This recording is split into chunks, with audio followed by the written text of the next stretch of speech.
Hello and welcome. UVA Speaks is a podcast of Lifetime Learning, a division of the Office of Engagement at the University of Virginia. Lifetime Learning brings the knowledge and expertise of UVA's faculty to the university's alumni, friends, and families. My name is Susan Lynch, and I am the Associate Director of Lifetime Learning at the University of Virginia's Office of Engagement. This podcast features B. Brian Foster, an Associate Professor of Sociology in the Department of Sociology in the College and Graduate School of Arts and Sciences at the University of Virginia. Professor Foster studies Black community life in post-1960s United States, with attention to rural communities in the U.S. South. His research focuses on neighborhood effects, economic development, racial attitudes, culture, and placemaking.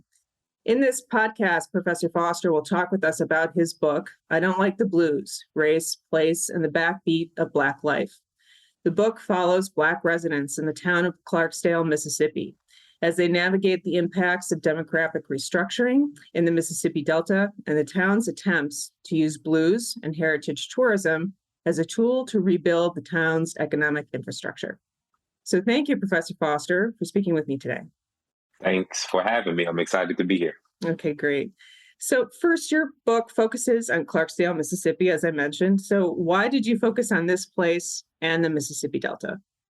So yeah, thanks for that. To answer that, I have to go back in time just a little bit. I'm born and raised in Mississippi, small town in Northeast Mississippi. And in kind of a roundabout way, I graduated from, I say roundabout because I went to a couple of undergrad institutions before ultimately graduating from the University of Mississippi and going to grad school at UNC Chapel Hill. And it was at UNC Chapel Hill in the course of reading, at first, lots of work, lots of scholarship on education, schools. I was interested in racial disparities in any number of educational outcomes. It was in that time at UNC Chapel Hill that I noticed a dearth of work that gave voice to the experiences of people who grew up like I did in the country South, in the rural South. And so this interest in doing what hadn't been done a whole lot, that is giving voice to communities in the rural South, that kind of led me back to Mississippi. So I got to the dissertation stage and knew I wanted to do some work in Mississippi. And initially was going to go to the town of Meridian, which is like central, southeastern Mississippi. And there are just a couple of stories, one about a Black superintendent in Clarksdale, and another about some things that were happening in the school district there that just kind of piqued my interest. And I shifted in kind of a last minute way from Meridian to Clarksdale. And, more broadly, the Delta is a widely studied, probably the most, not even probably, certainly the most studied and written about part of Mississippi. And so there was also that kind of appeal of locating the work there. So, and there's some logistical things. Clarksdale is relatively close to the University of Mississippi. So I knew that would be kind of a base for me when I was carrying out the project. Lots of different reasons, lots of different things that pulled me to Clarksdale and the Delta. And I understand from the book that you were there over a 5-year period of time that you were studying. So I lived there. I lived there for 12 concurrent months. And then for half a year afterwards, I was living in Oxford. And so just driving there, essentially, 4 or 5 days a week. And then, funny enough, I end up taking a job, my first job at the University of Mississippi. So once again, I'm in close proximity to Clarksdale. And so I'm able to make tons of return trips. Because over the course of 5 years, some of which I'm living in Clarksdale, most of which I'm living close enough, as I say, to go, pretty much any time that I wanted. Right. So, as the title says, there's a discussion about the blues. And so how does blues music sort of fit into the narrative of your book?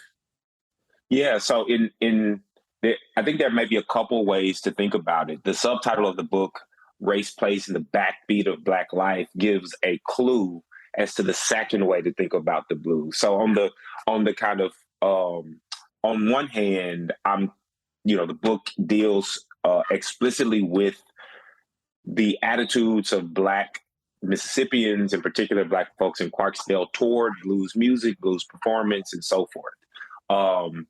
And it kind of, it presented itself initially in a way that was surprising to me. The assumption about Black Southerners is that we are blues loving, we are uncritically blues loving, all blues everything people.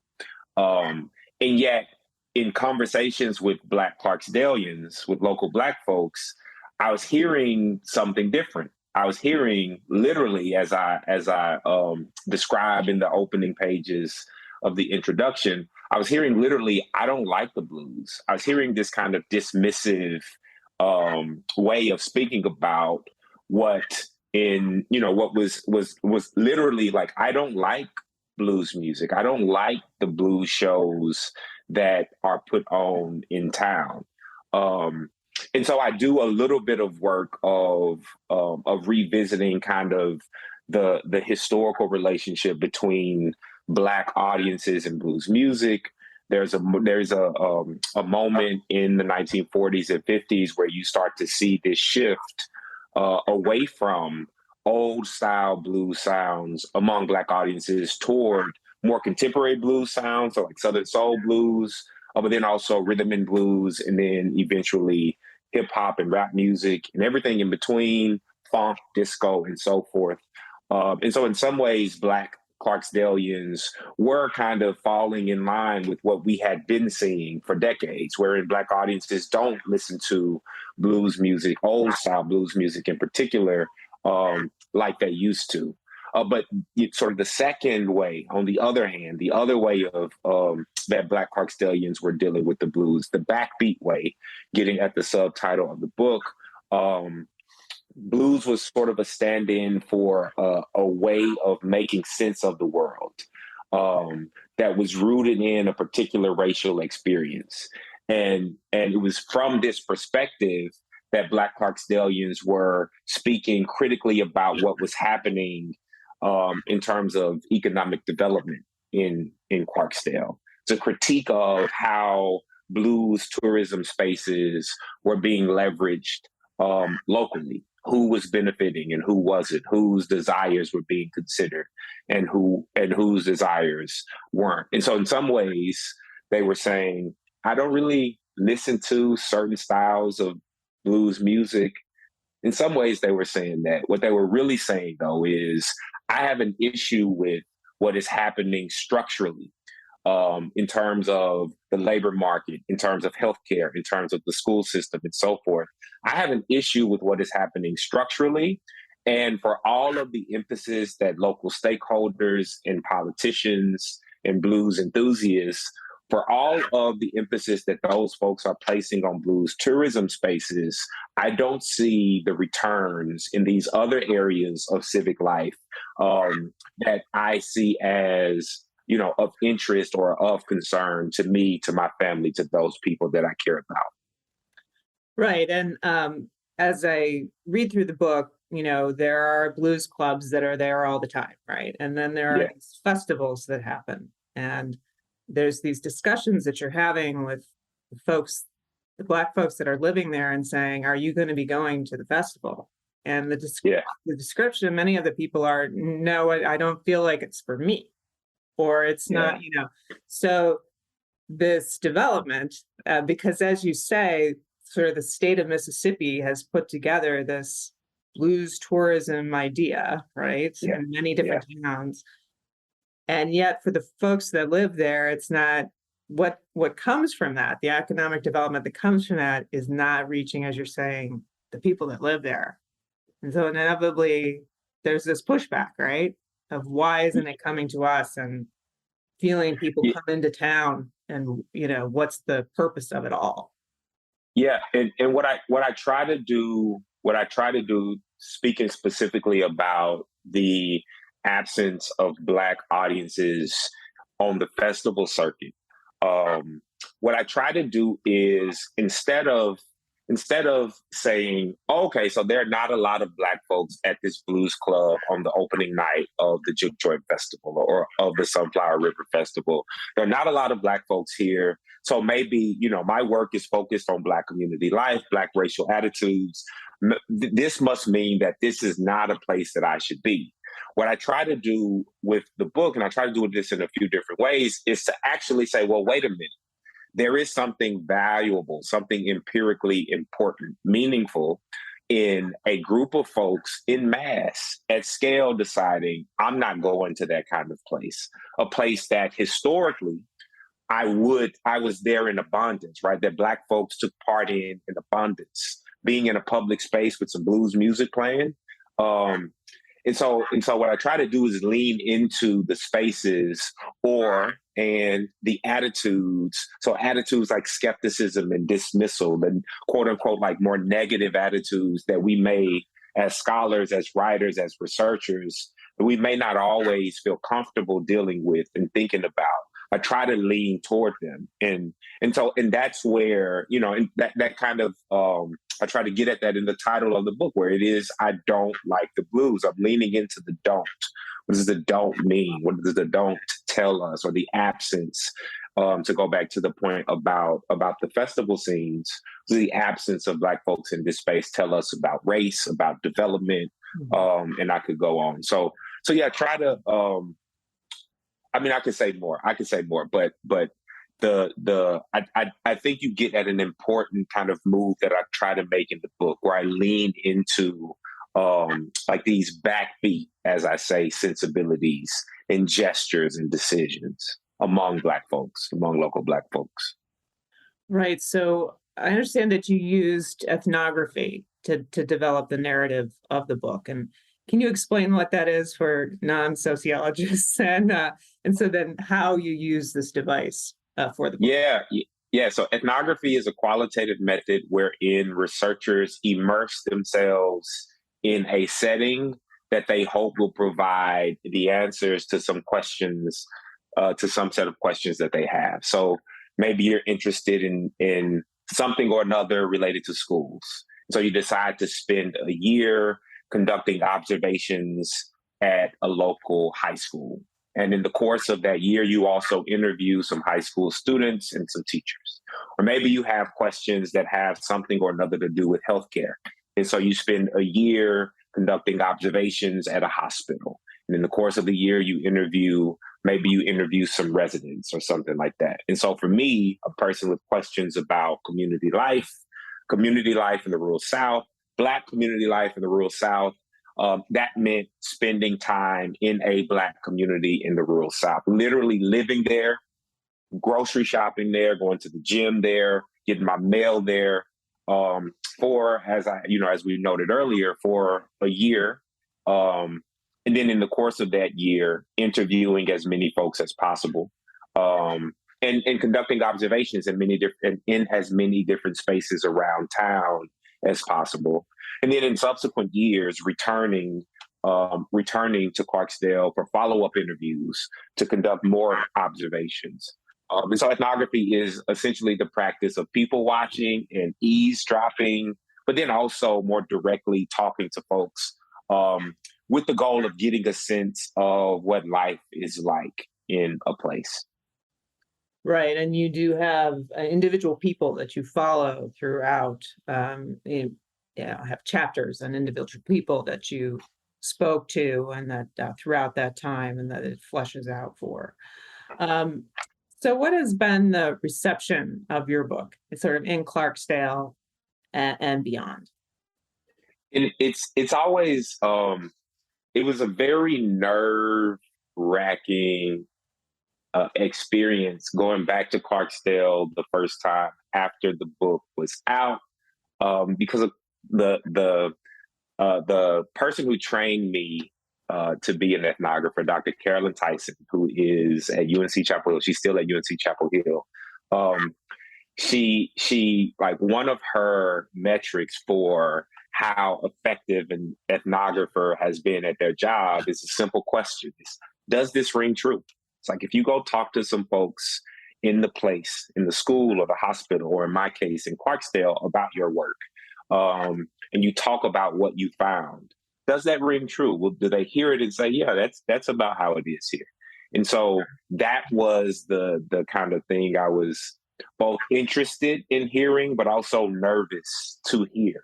And the overwhelming response that I've gotten, especially from local Black folks, is, yeah, that's about how it is here. Even when there's an interaction I had with the woman, I was actually shooting like some promotional, like a promotional. I won't call it a short, maybe just a video but it was a little bit more produced than just, like a cell phone video. But anyway, we were on our porch, and I had a copy of the book, and I was and I handed her a copy of the book, and I was going to explain kind of what the book was about, and she saw the cover, the title, and she's like, "Oh, well, this ain't for me because I love the blues." and so there's the initial like, this like kind of an awkward situation, but then I explain a little bit more about what I do in the book, and you see a familiarity kind of fall over her. And that's the thing that to me feels the best in terms of reception. It's when the folks who the book is about, when the folks who informed the narrative of the book, when they read it and say, yeah, that's how it is here. And so from local Black folks, but then also beyond, there's been mostly only positive, like a positive reception. But then the backside of the positive reception is always, what can be done? What can be done? What is the way forward for a community for Black folks and everybody in Clarksdale and the Mississippi Delta, Black folks, white folks, and otherwise, what can be done to improve the day-to-day experiences of folks in a place that's been, structurally, in terms of the labor market and healthcare and schools, and I could keep going, has been challenged for a while. What can be done? That's always kind of what comes on the other side of, again, what's been a really, really positive reception. Yeah, if I could just build on that for a second. I mean, from the structural point of view, what I was reading was that this is a town, like many other towns, that has had a decrease in agriculture, right? It was at one point in its existence, like, again, many towns in the rural, wherever in this country, focused on agriculture. That became more mechanized and corporatized. Then there was this development away from that into manufacturing, service, manufacturing. Shortly, right? So I'll let you finish. So just to tell the development story quickly. So the Mississippi Delta is a time that for the first half of the 20th century has this really booming agricultural economy, as we know of American history, that literally runs on the labor of formerly enslaved folks, sharecroppers and tenant farmers. There's a time in the 40s and 50s primarily where agriculture becomes more mechanized, leaving many of those sharecroppers and tenant farmers without work, without income. And so you start to see the early makings of these sky-high poverty rates among Black folks in the Delta region. In the 80s, there's a short uptick in manufacturing, but that is short-lived. And then beginning in the 80s and proliferating in the 90s and early 2000s, you get the turn to heritage tourism in the Delta that looks like blues tourism. And sort of then a shift to service economy, that is a low wage. It's not, it's not able to sustain the community as much. So that's where we've landed, where you've got a lot of blues tourism things going on, festivals and performance venues and a couple of museums and such. And then the backside of that is a service economy, like you mentioned, restaurants, retail, waitresses, waiters, so forth. A bunch of occupations that don't provide a living wage, And even for the employers that do provide in Mississippi what folks might call good money, the local medical center, the school district is a pretty big employer. Even those places aren't providing for folks what they need to build sustainable lives. Right, right. Thank you. I mean, I just, that's helpful to have that understanding of demographics and all of that. So finally, is there a connection between this book and other research that you're doing and other storytelling projects that you are working on? Because when you do read the book, in many ways, it is stories that you're telling. Yeah. So all of my work is, as I say often, about putting stories that come from the Black South, that come from the Black country South, Black communities in the rural South, putting those stories on the record. In some cases, like with I Don't Like the Blues, those stories are rooted in this critical disposition, a critical disposition directed toward a set of conditions that folks are not okay with, that folks are demanding be different. In a lot of instances, in some of my other work, some of my creative, I've directed a couple of short films, one titled We Dance, one titled We Travel. I'm working on the third titled We Made. Focuses on the more generative aspects of Black identity and expressivity. So culture production, dance and music, foodways, so some of the food traditions associated with especially Black communities in the South. I've got a couple of book projects that are a little further down the road, but that are coming pretty quickly. That will also take up questions about essentially like what is it like to or what is it like in Black communities in the South, in the rural South, and like what are folks there doing to make those communities safe and sustainable and joyful and more equitable for everyone there. That's kind of the fundamental thread, I think, that ties all of my work together. What are folks doing in these contexts, rural communities in the South, to make their homes, to make the lives of their families and their neighbors more habitable, more sustainable, more joyful, even if in a broader structural context that might make those things difficult. And so yeah, folks can check out my other work, both past and can learn about what I have coming down the pipe in the future on my website, bbrianfoster.com. And yeah, you know, it's all Black South everything. All Black South everything. Okay, great. Wonderful. Well, thank you so much. Is there anything else that you'd like to just say, you know, to tap it off about the book and what you'd like people to know?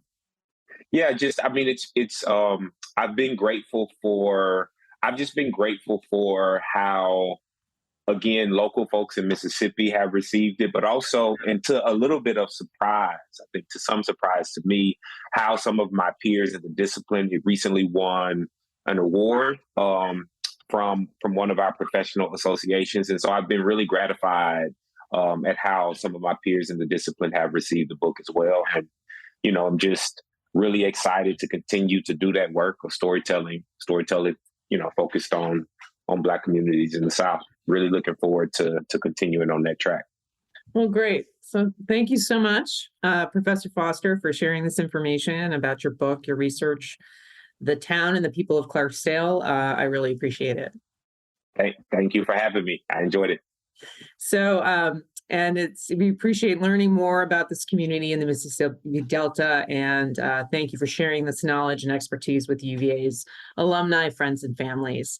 And I want to thank you for listening. For upcoming podcasts and other lifetime learning programming, recordings, and blogs, please visit our website at engagement.virginia.edu/learn. You can also find our podcast on Spotify and with the Virginia Audio Collective, which is a network of UVA podcasts hosted by WTJU Radio and can be found at virginiaaudio.org. So thanks again, and we look forward to you taking part in future Lifetime Learning programs.